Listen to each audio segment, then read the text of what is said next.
Fala galera, como é que vocês estão? Espero que estejam bem, sejam bem-vindos a mais um vídeo do nosso canal. Como vocês sabem, ou talvez não saibam, eu sou Ítalo Marques e esse é o Noir no Ar.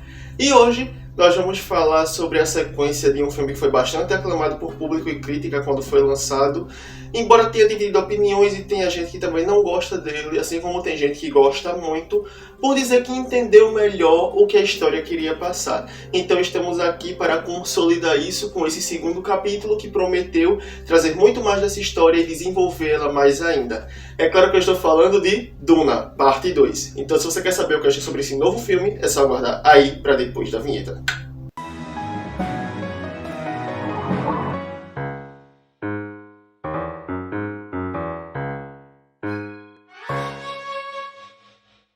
Bom, antes da gente começar, vocês sabem que eu tenho que vir aqui e pedir para vocês darem like no vídeo, se inscrever no canal, ativar o sininho para não perder nenhuma das próximas notificações aqui do Noir, comentar, compartilhar, façam a parte de vocês daí, que a gente faz a parte da gente daqui para entregar conteúdo para vocês. Não vai custar nada para vocês, vai ajudar bastante a gente e desde já a gente agradece demais. Bom, jabá feito, bora pro tema! Duna Parte 2 é dirigido por Denis Villeneuve e foi lançado nos cinemas no dia 29 de fevereiro de 2024.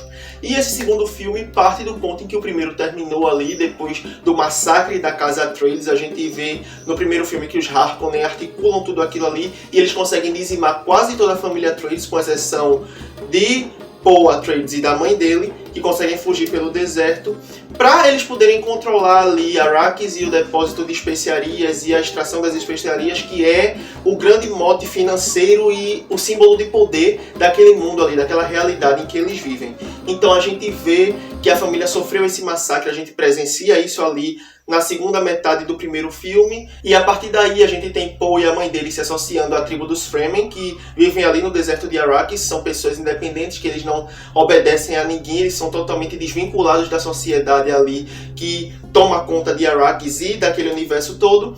Então a gente vê que Paul está passando por essa cruzada ali de ser aceito pelo povo, que os Fremen estão divididos entre uma parte que não acredita nele e uma parte que acredita fielmente de que ele é o Messias, como é introduzido no primeiro filme. Então a gente vê ele ali lidando com aquelas pessoas e ele conquistando a confiança delas. A partir daí, ele tentando se provar como alguém digno de estar ali entre eles, se provar como um Fremen. Ele quer ser parte daquele povo ali, ao passo que o romance dele com Chani também vai se desenvolvendo ali. A gente vê isso acontecendo fielmente, apesar de ela ser uma cética e não acreditar que ele é o Messias, e ele também não querer tomar para si esse título e aceitar que está destinado a atravessar essa cruzada que muitos acreditam que ele está destinado a atravessar. Mas a gente vê ali ele tentando ganhar a confiança dos Fremen. Stilgar, que é um dos homens que encontrou ele lá no deserto com a mãe dele, acredita fielmente que ele é o Messias, e ele dissemina isso entre os membros ali que acreditam que Paul é esse Messias. Então a gente vê toda essa discussão se formando ali entre os Fremen, e a gente vê Paul tentando aprender a montar nos vermes, a proteger Arrakis ali dos Harkonnen, que estão tentando dizimar os Fremen também, ainda que não saibam que Paul Atreides é o Messias, do qual todo mundo está falando ali na galáxia, ao redor daqueles planetas em que eles habitam. E a gente vê ali ele lutando para proteger aquele planeta, porque ele realmente se importa com Arrakis, ainda que ele não queira se dizer o Messias. Então a gente vê excelentes sequências de ação no filme nesse sentido, os confrontos que eles têm com os helicópteros, quando eles estão ali destruindo as máquinas dos Harkonnen. A gente vê muitas cenas assim de ação, que é algo que eu achei muito bom nesse filme, devido ao fato de ter muita ausência de ação no primeiro. O primeiro é muito uma base da estrutura de toda a história que Duna quer trazer, e eu acho que esse é o grande problema do primeiro filme, porque eu acredito sim que existam filmes que são pensados para ser uma narrativa dividida em várias partes, mas na minha opinião as partes precisam funcionar sozinhas. E embora muita gente goste do primeiro Duna, para mim ele não funciona sozinho. Ele tem todas as qualidades técnicas dele, ele é um filme muito bem dirigido, assim como esse daqui também é. Denis Villeneuve, ele não faz feio na direção, a gente sabe disso. A gente vê isso em muitos outros filmes dirigidos por ele, então não é um ponto de questionamento aqui. A maquiagem, a fotografia, a ambientação, os cenários, a mixagem de som, tudo no primeiro filme, em aspectos técnicos, é muito bom. Mas o conjunto da obra com o roteiro, pra mim, não funciona. Eu não gosto muito da ideia de ter um filme de quase 3 horas de duração para funcionar como uma introdução de uma coisa maior que não vai chegar naquele filme. Então eu acho que Duna, parte 1, tem esse problema, que ele começa a ser corrigido aqui nesse segundo, porque esse segundo é claramente superior ao primeiro. Ele vem aqui ainda desenvolvendo algumas coisas, contextualizando algumas coisas. A primeira hora dele é muita introdução também, mostrando ali a cruzada de Poe, todo aquele período de aprendizagem dele ali com os Fremen, para depois introduzir também outros personagens e aí dar seguimento à história com todo o arco narrativo dela, com todas as conspirações que tem por conta das Bene Gesserit e do Imperador que estava ali mancomunado com os Harkonnen para dizimar a Casa Atreides também. Então a gente vê isso começar a acontecer depois de certo ponto do segundo filme. E é aí que a gente vê que a história vai começar a andar. Porque é quando a gente vê as dinâmicas de poder que estão funcionando ali por trás que a gente entende aonde é que esse filme quer chegar. E ele levanta alegorias muito importantes para a narrativa dele aqui através da crença religiosa, das dinâmicas de poder, das conspirações. E a gente vê isso muito presente aqui nesse filme, a parte da religiosidade, muito em torno dessa crença de Poe ser o Messias, e também da mãe dele ali, que se torna a reverenda madre entre os Fremen. A gente vê isso acontecer nesse filme aqui, embora tenha sido a parte que menos me agradou no segundo filme. Eu acho que esse arco da mãe dele é uma coisa meio maçante, me cansou, e eu ficava só torcendo pra pular logo pra próxima cena, porque eu não tava gostando muito daquilo. Ela conversando com a filha dela, né, que ela está grávida, a menina fala na barriga dela, se comunica, e ela articulando pra fazer o povo acreditar que Poe realmente é o Messias, porque o objetivo dela nesse filme é esse. Então a gente vê isso acontecendo aqui. E também o confronto ainda entre Poe e os Harkonnen, que ele quer ir à forra por tudo que aconteceu com a família dele. O objetivo central dele é esse. Ao passo que Poe também vai se aproximando de Chani no decorrer do filme, e ela não quer que ele assuma a responsabilidade de ser um Messias, e ele promete a ela que ele não vai se curvar isso porque ele não quer, e ela acredita que ele consegue se distanciar desse legado que está sendo imposto a ele. E é aí que o romance deles começa a desenvolver. Mas a gente vê que isso começa a minguar em certo ponto, que a gente vê que Poe está começando a se curvar ao que os outros esperam que ele faça, a ser o Messias. Ele começa a ceder à pressão disso, talvez por conta do que os outros incutiram na cabeça dele, talvez por conta de coisas que ele descobre nesse filme aqui, e a gente vê que isso é prejudicial ao relacionamento dele com Chani. Então é bem complexa essa relação entre eles ali. Todo o filme é complexo, a narrativa dele é complexa, então a gente tem muitos problemas aqui, muitos pormenores, muitas coisas que precisam ser levadas em conta ali, muitos detalhes, para que tudo seja construído, para que tudo ocorra da forma que tem que ocorrer. Então a narrativa é muito eficiente em levar tudo isso em conta para o andamento do enredo. No mais, as atuações estão muito boas. Timothée Chalamet é um excelente protagonista. Ele tem me surpreendido muito positivamente nos trabalhos mais recentes dele. Eu já tinha dito em outro vídeo aqui, acredito que no vídeo de Wonka, que eu não gostava muito do trabalho dele lá no início, mas de lá pra cá eu tenho mudado minha opinião. Eu gostei dele em Wonka, eu gosto dele nesse filme aqui. No primeiro eu acho que ele não mostra muito a que veio, no Duna parte 1, mas agora a gente consegue enxergar nele a aura de protagonista que ele precisa ter para carregar uma franquia dessa magnitude nas costas dele. É um desenvolvimento mútuo entre o personagem e o intérprete dele.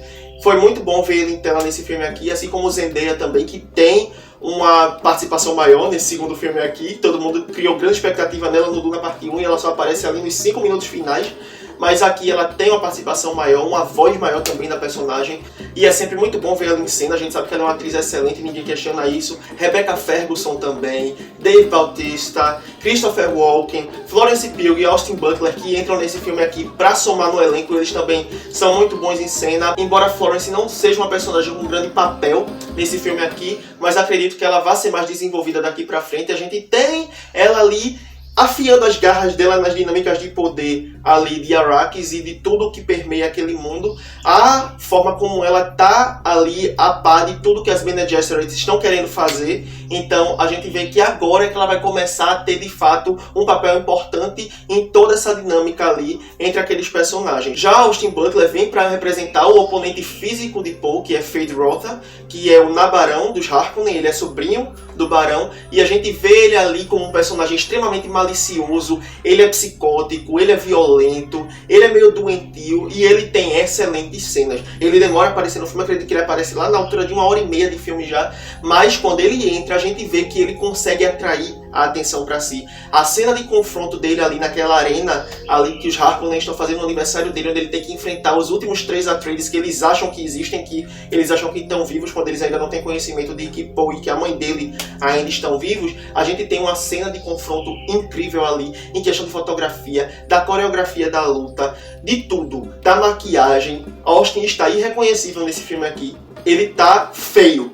E ele é um cara muito bonito, mas ele está feio nesse filme aqui. E a maquiagem conseguir fazer isso é um mérito por si só. E a gente vê a construção dele ali, ele querendo assumir Arrakis, ele querendo ser o novo mestre daquele planeta ali. Só que ele não contava que Paul ainda estivesse vivo, né? E se tem esse confronto ocorrendo nesse filme aqui, a luta entre Paul e Feyd-Rautha é uma das melhores cenas do filme. Ela consegue imprimir toda a urgência e toda a tensão daquela cena ali, como se você estivesse presenciando aquilo de verdade, como se você dependesse daquilo ali, como se seu destino dependesse daquilo. Eles tiram todo e qualquer outro som que não seja o som dos golpes que um está desferindo contra o outro, para intensificar ainda mais a pressão daquela luta ali, então você se sente imerso naquilo ali ouvindo. Eu recomendo que você assista esse filme em IMAX, ou então no melhor cinema que você conseguir, para ter uma boa experiência através do som, que o som é muito importante para garantir a imersão de quem está assistindo ao filme na história. Então essa é uma das cenas que eu mais gostei no filme, e ela se dá ali já no final, na grande batalha que tem entre os Harkonnen e os aliados dos Atreides ali. E é uma batalha épica, que é algo que a gente não tem visto muito nos filmes recentemente. Batalhas a nível ali, Senhor dos Anéis, O Retorno do Rei. Batalhas com grandes tropas, que era algo de que a gente sentia falta e que não teve muito recentemente em nenhum outro filme. E aqui a gente tem isso culminando ali no final do filme, onde tudo acontece, que aponta a direção para onde a história vai agora. Então é um filme que ele consegue entregar muito mais do que o primeiro entregou, porque o primeiro prometeu e esse aqui precisava cumprir. E Denis chegou aqui e ele mostra que ele consegue cumprir sim aquilo que ele promete. Então Duna Parte 2 vem com um saldo mais positivo do que o primeiro, ao meu ver. E se eu, que não gostei do primeiro, que foi um filme que não me pegou, gostei do segundo, pra quem gostou do primeiro, o segundo vai ser um deleite maior ainda. É uma narrativa complexa, o ritmo dela continua muito diferente daquilo que a gente tá acostumado a ver. Ele é um filme contemplativo ainda, embora tenha mais ação, ele tem esses momentos ali onde os personagens param e tem aqueles diálogos mais densos, aquelas cenas mais lentas, aqueles momentos de você realmente ser paciente, respirar fundo e esperar a história fluir, porque você sabe que vai chegar em algum lugar. Mas é um filme extremamente contemplativo, é um ponto fora da curva daquilo que a gente está acostumado a ver nas produções mais recentes do audiovisual aí, nos cinemas, nas séries e em tudo mais. Então é um filme que você tem que assistir com paciência, porque ele, ainda que seja bom, não é um filme fácil. Ele é um filme que ele tem quase 3 horas de duração. Eu acho a duração dele muito extensa ainda, embora tenha mais história do que o primeiro para contar. Eu acho que a duração dele é muito longa. Mas que ultraje! E ele não é um filme que você se sinta imerso nele durante todas as 3 horas sem olhar pro relógio. Você sente o tempo passar, você sabe que o filme é longo, então ele é um filme que você tem que assistir pela experiência e sendo paciente de que ele vai entregar aquilo que você quer que ele entregue. E acredito que ele vá. No quesito de aspectos técnicos do filme, eu continuo sem ter nada para criticar. A fotografia do filme é incrível, a paleta de cores é muito bonita, os cenários são impecáveis e o CGI é muito bom. Então, no fim de tudo, Duna Parte 2 se fecha com um saldo muito mais positivo para mim do que o primeiro teve, e eu tô bastante otimista para o destino dessa franquia aqui, que vem para se consolidar como a maior franquia de ficção científica da atualidade, e eu acredito que ela realmente tenha potencial para fazer isso, principalmente por ele ser totalmente diferente de tudo que a gente tá acostumado a ver em questão de odisseias intergalácticas. A Guerra Santa começa. Então é isso, galera. Essa foi minha opinião sobre Duna Parte 2. Eu espero que vocês tenham gostado. Se vocês gostaram, não esqueçam de dar like no vídeo, se inscrever no canal, ativar o sininho para não perder nenhuma das próximas notificações aqui do Noah, comentar, compartilhar, manda esse vídeo aí pra galera que curte os temas que a gente traz aqui, os debates que a gente levanta, mas que ainda não sabe que a gente existe. Chama essa pessoa pra fazer parte do grupo também. Não pede pra ela se inscrever não, deixa ela vir, ter a própria experiência e aí ela decide se inscreve ou não. Não vai custar nada pra vocês, vai ajudar bastante a gente e desde já a gente agradece demais. Se você é novato, vai ter mais vídeos linkados aqui no card para você conhecer mais sobre o nosso trabalho aqui no Noah. Se você é veterano, te agradeço por ter visto esse vídeo até aqui. Eu aguardo todos vocês na próxima, sendo novatos ou veteranos. E até lá, tchau!